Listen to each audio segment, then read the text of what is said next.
Hello, hello. So great to have you on the podcast. How's it going? Hi, how are you, Jared? Nice to see you. Yeah, good to see you again. You and I first met at Money 2020 a little while back, and it was great to learn more about you and what you're building. And now we're doing this thing for real to dig a little bit deeper. So thanks so much for joining me. Let's start off for the audience. Let's assume there's people in the audience that haven't heard of Prometeo. I want you to describe the company and why you decided to start this company in the first place. Of course. So I'm Ximena Aleman. I'm co-founder and co-CEO of Prometeo. Prometeo is a leading infrastructure player providing API banking interoperability in the Americas. So you can think of us as a single banking API across the region. Basically, our vision is to bridge infrastructure gaps between different countries that compose the Americas. And so basically, what we do is we help connect global companies to the banking rails in the region, helping them to validate bank account information, aggregate balances and movements, make payouts and pay-ins through a single API. And how did I get here? How is that I came up with this idea of building API infrastructure in Latin America first and now the Americas? Well, I always joke that it's not something that you just wake up one day thinking about doing. It's not a very intuitive concept. Definitely it wasn't for me and for my co-founders. I have been building fintech solutions in Latam for over 10 years now, and Prometeo is my third startup. And so basically, during my previous experience as a founder, I understood firsthand the lack of this infrastructure in Latin America and how this was sort of a bottleneck for fintech disruption in the region. And so for me and my co-founders, it became sort of like crucial to build this infrastructure. Like for us has been always about like this vision of creating a huge highway of financial information and transactions across the region with this aim of bridging the infrastructure gaps between the economies. Like when we talk about Latam, it's a very complex continent, it's a very complex region, and definitely it's not a one size fits all. And so what we do is we are the last financial mile for our customers, help them to plug into the banking rails in each region through a standardization layer, and creating efficiencies for them, because definitely having to plug into each country, yeah, well, it takes time, it takes a lot of muscle. And so we are basically that muscle. What made Latin America, particularly Brazil, become such a kind of unexpected leader in open banking adoption? Because I mean, I've heard stats like over 70% of their population using these services to kind of show in the world how it's done there. So, what made this area, Brazil, this leader in open banking adoption in particular, or Latin America in particular? Well, I think that there's definitely a sort of a combination of different things that made Brazil like this great example of infrastructure across the globe. I would say that definitely the biggest success is PIX, which is the real-time payment rails that the central bank in Brazil launched in 2020, and that it became a huge example of what an infrastructure rollout should be, in terms of financial infrastructure. I think that it might be a great success of product development, like compared with any startup. Definitely something that, yeah, was mind blowing back then and keeps being mind blowing now, in terms of the success and the impact that it created. And so I think that there's a combination there.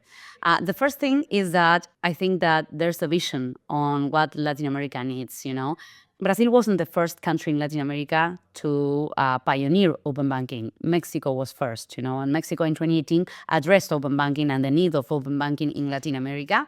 And it became, I would say, like the first country to address it. And the thing was that in Mexico, this became really hard to implement, and the CNBV wasn't able to put an open banking framework in production, okay, in Mexico.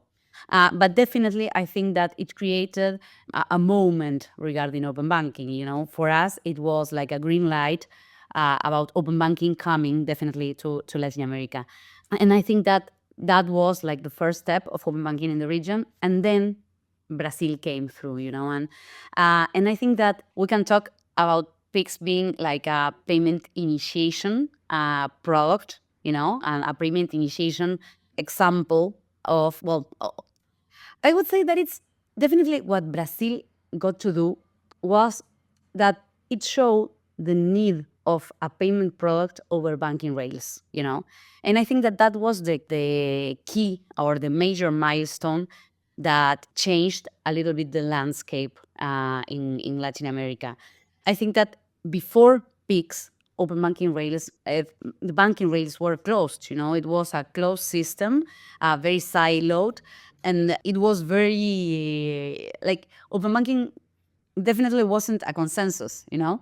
Everyone, like in each country, there was an incipient conversation regarding open banking and if that would happen.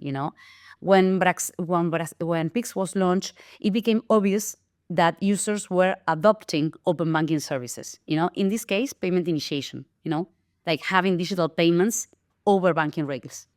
And so there are several things here, like first of all, the need is there, user demand is there, and you can combine all of that and get that out into the market, and that can become a success. And I think that those are the key things that made Pix such a huge milestone in Latin America and so important because for everyone like involved in building banking infrastructure, after Pix, it became obvious that the digital payment landscape was definitely changing. It was about time for that to happen, but I think that it was so overwhelming the reception of that, it became obvious that definitely this will happen in other countries as well.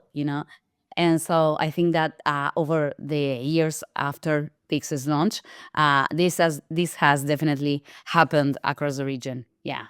Now, we're seeing a shift from kind of simple yes no lending decisions to now personalized offerings. So how are lenders using open banking data to now tailor products to each customer situation? Yeah.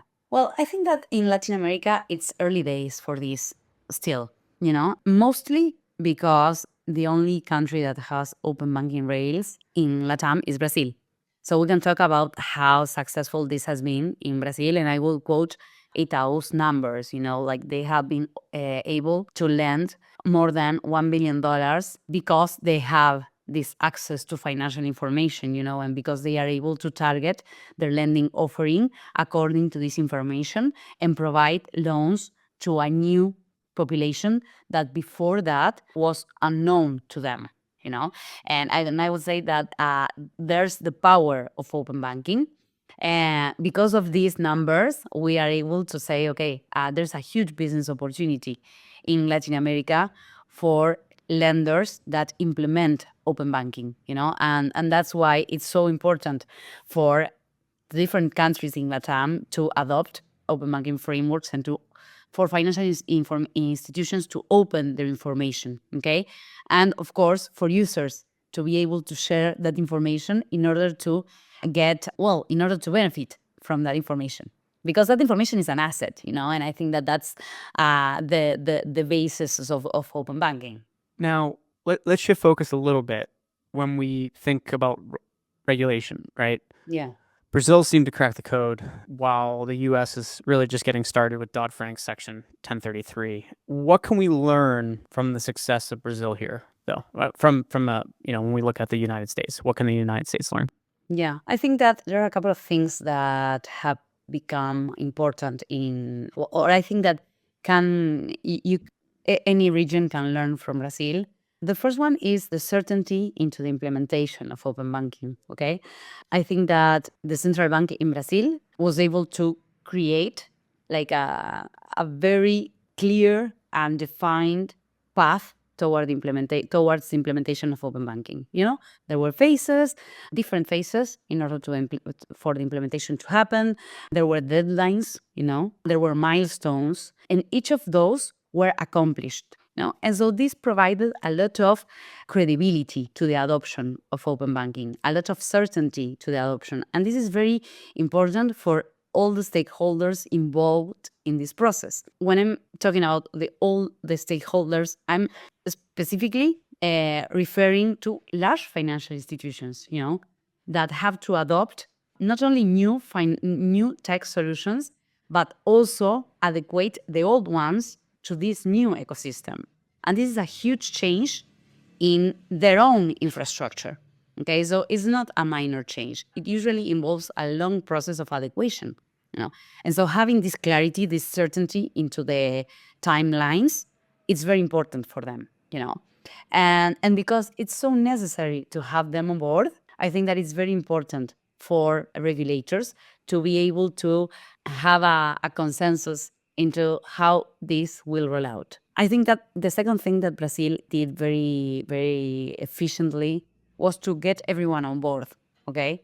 And so the implementation was carried out by a huge, an entity that was composed by different stakeholders, And so there were representatives from large financial institutions, from fintech companies, from insurance companies. And so all the stakeholders were discussing how this would happen, and how this will happen from a regulatory perspective and also from a tech perspective, And so everything was discussed. It was not like perhaps what we've seen in other countries in Latam, very top-down regulation, like it wasn't imposed upon the financial institutions or the fintechs, but it was discussed, and there was a lot of back and forth, a lot of exchange, a lot of knowledge gathering that was very important in order for this to happen.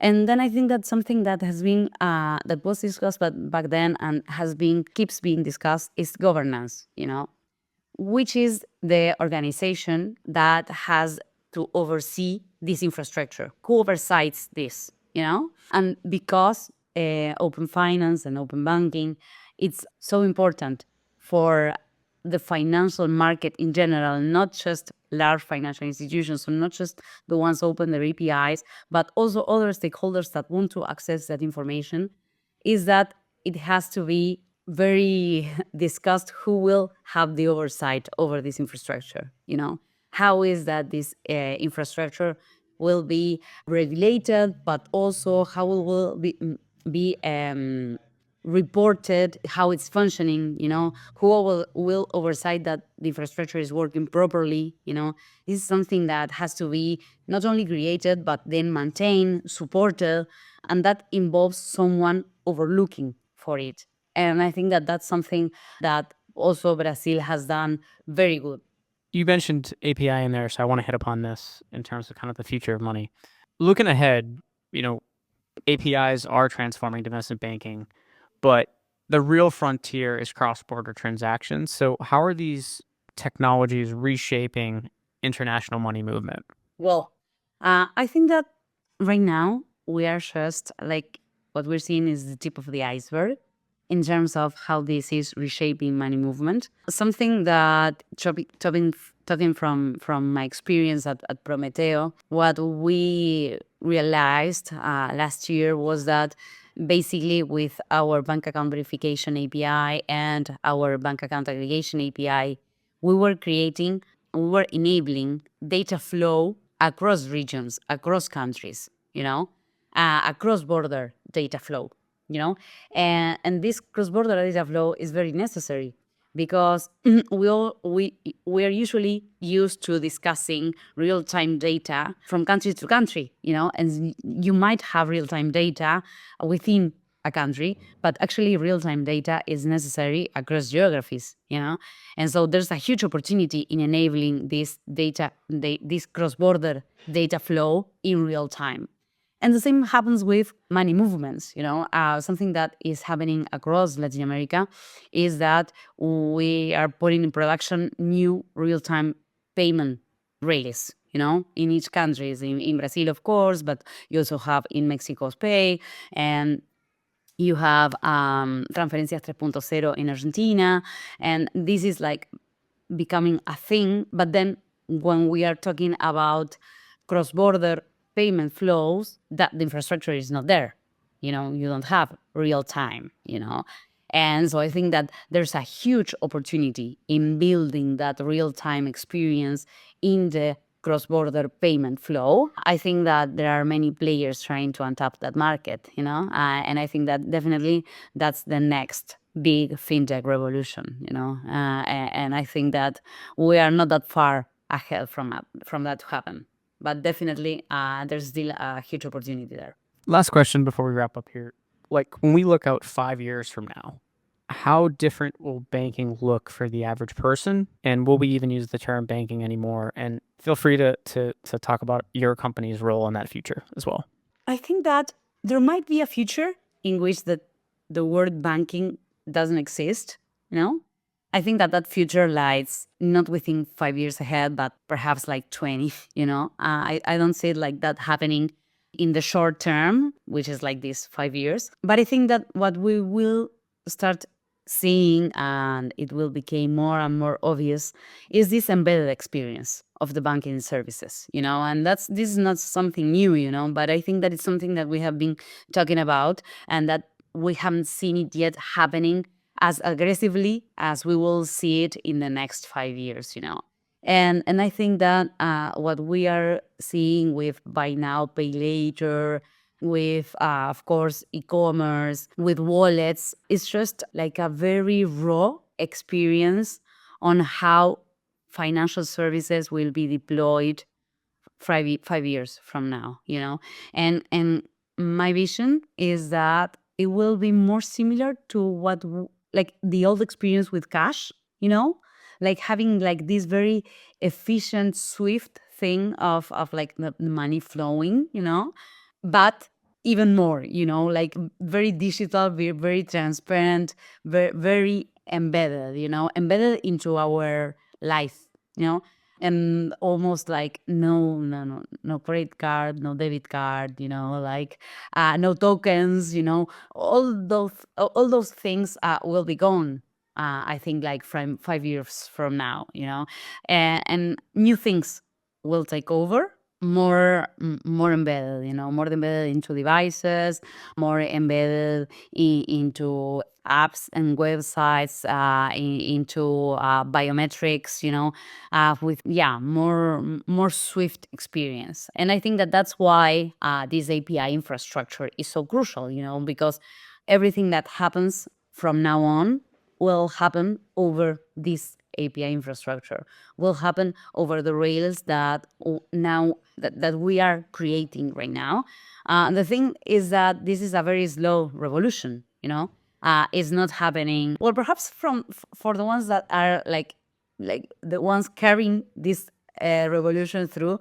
It's sort of happening very fast. I think that perhaps user behavior is a little bit slower, but it's also because the rollout of this type of technologies takes a little longer, perhaps, than what innovators would like them to happen. Like we would like to see everything already done, and it doesn't happen like that. These things all usually take time, and especially like in the financial sector, which is so regulated, which is so key in each market. It takes time, but definitely this is something that it's happening, and 5 years from now, this, like, building the APIs won't be the thing. Like the problem won't be in the APIs. Like the API layer will be there, and the discussion will be over what is that we can create over these APIs. I think that that's why finding new use cases, is so crucial for the development of the API infrastructure, because those use cases are the ones leading the revolution. At least that's the experience that we have. Like that's what has happened for us with bank account verification, for instance. It wasn't about the API. It was about the need of the user of verifying the information before sending a payment. And that drove a lot of the impulse of building those APIs. Yeah. Well, I want to thank you so much for joining me here on the podcast today and look forward to future conversations. Again, it was great meeting you at Money 2020. It's great following that up here, and super excited for your company and what you're building. And thanks so much for sharing some thoughts with us here today. Thanks, Jared, for having me. It was great talking with you again, and looking forward to our next conversation.